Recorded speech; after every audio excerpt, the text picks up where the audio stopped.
හැමදාම වගේ අදත් මගේ යාළුවෝ ගොඩක් ආදරෙන් මගේ channel එකට පිළිගන්නවා. ඉතින් ඔයාලා ඔක්කොමලා හොඳින් ඉන්නවා කියලා හිතනවා. ඔන්න ඔයාලා මම බලන්න ආවේ අද අලුත් රෙසිපි එකක් අරන්. chicken recipe එකක්. හැමදාම එකම විදිහට කාලා එපා වෙලා තියෙන්නේ. ඉතින් ඔන්න මේ recipe එක හදලා බලන්න try කරන්න. chicken with bell pepper. බලමු කොහොමද ඒක හදන්නේ කියලා. යන් අපි වීඩියෝ එකට. මේ රසම රස chicken recipe එක හදන්න බලමු අපිට මොනවද ඕන වෙන්නේ කියලා. වීඩියෝ එක එක්ක දිගටම රැඳී ඉන්න.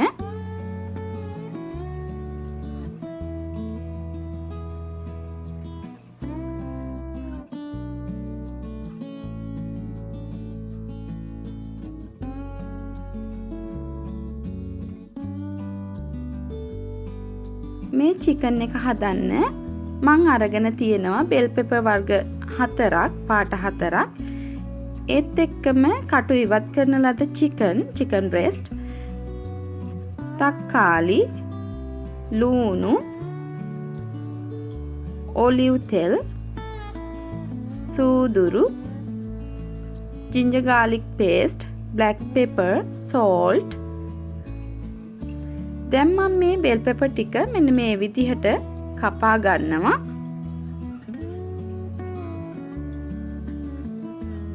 මේ විදිහට මැද තියෙන ඇට ටිකත් ඉවත් කර ගන්නවා. ඊට පස්සේ මෙන්න මේ විදිහට දිගට තීරු වගේ මේ bell pepper ටික කපා ගන්න ඕන.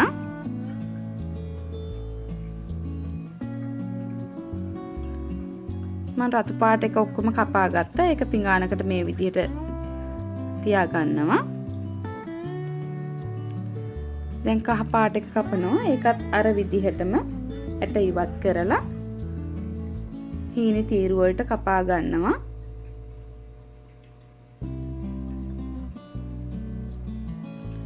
ඔයාලට කැමති හැඩයකට bell pepper කපා ගන්න පුළුවන්.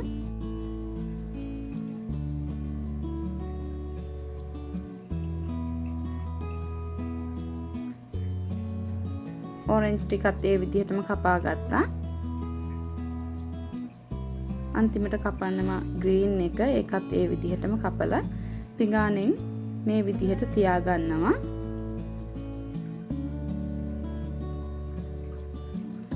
දැන් මං තක්කාලි ටික කපා ගන්නවා. තක්කාලි ගන්න ඕන ටිකක් මෙන්න මේ වගේ අමුව තක්කාලි ගොඩක් ඉදිලා නැති ඒවා.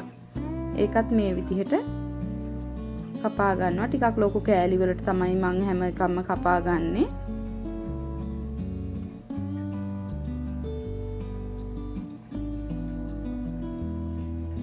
ඒකත් පිඟානකින් තියා ගන්නවා.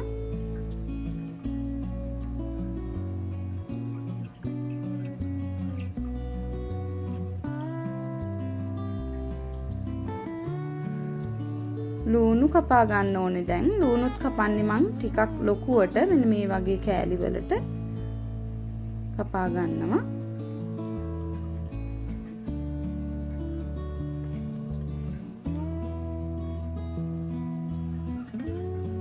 ඒකත් පිඟානේ සයිඩ් එකකින් මෙහෙම තියා ගන්නවා.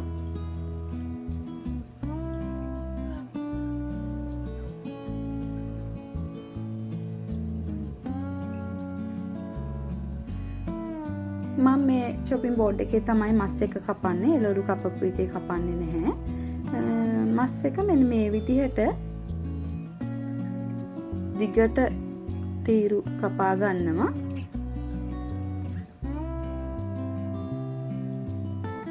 ඊට පස්සේ ඒක ටිකක් ලොකු වැඩි නිසා තව හීනි තීරුවකට කපා ගන්නවා.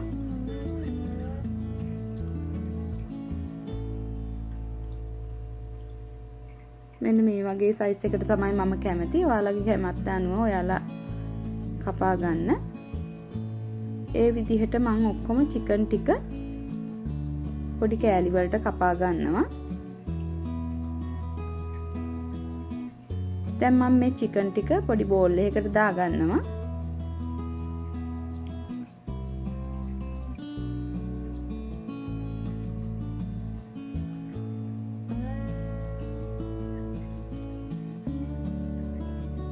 දැන් මම ඒකට ලුණු ටිකක් එකතු කරනවා. ඒත් එක්කම ගම්මිරිස්.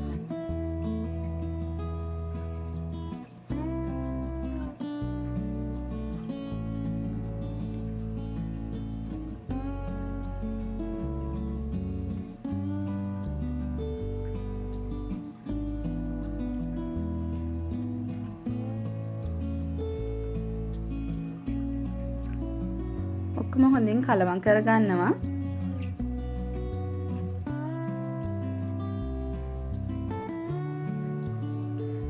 ෆ්‍රයි පෑන් එකක් ලිපේ තියාගෙන ඒකට ඔලිව් තෙල් ටික එකතු කරගන්නවා.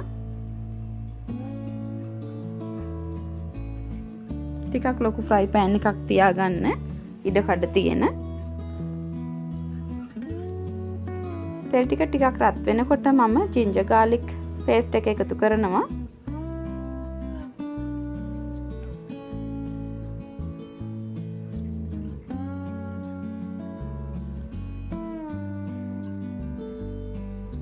ඒක ටිකක් බැදෙනකොට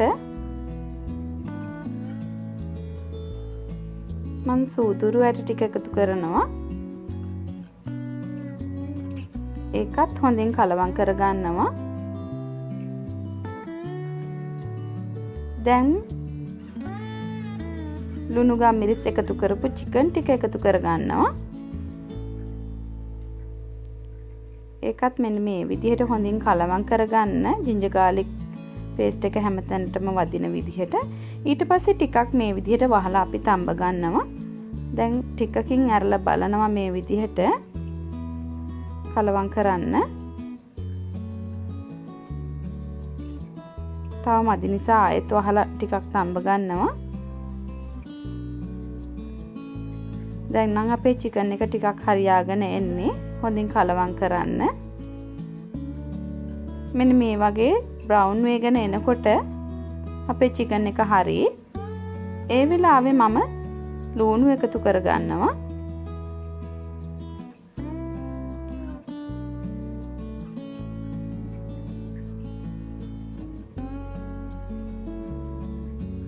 ඒකත් හොඳින් කලවම් කරගන්න.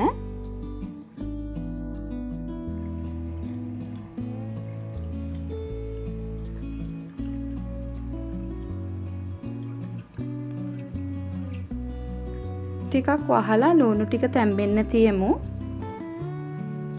විනාඩි කිහිපයකින් ඇරලා බලන්න.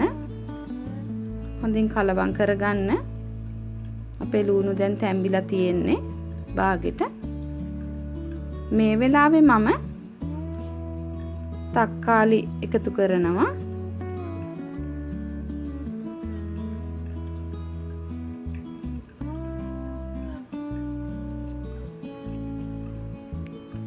ඒත් එක්කම කපාගත්තු බෙල් පෙපර් ටික එකතු කරනවා.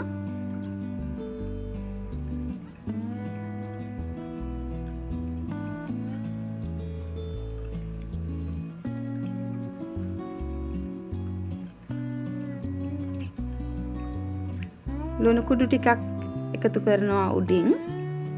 වැඩි ලුණු දාන්න එපා. රසය අනුව දාගන්න. ඒත් එක්කම ගම්මිරිස් කුඩු ටිකක් එකතු කරනවා.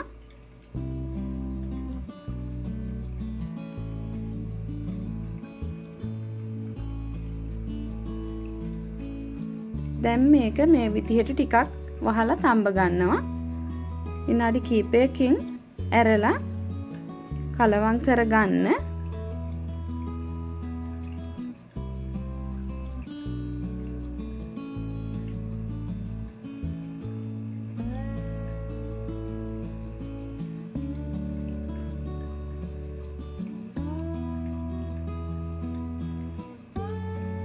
තවත් විනාඩි කිහිපයක් අපි වහලා තඹ ගමු. දැන් නම් අපේ චිකන් එක හරිම සුවඳයි. බලන්න ලස්සනයි. දැක්කම ආස හිතෙනවා. මං හිතනවා ඔයාලටත් එහෙම ඇති කියලා. හොඳින් කලවම් කරගෙන ලිප ඕෆ් කරගන්න. මෙන්න මේ වගේ තමයි අපේ චිකන් එක තියෙන්න ඕන. ඔයාලත් මේ චිකන් රෙසිපි එක හදලා බලන්න. හරිම රසයි.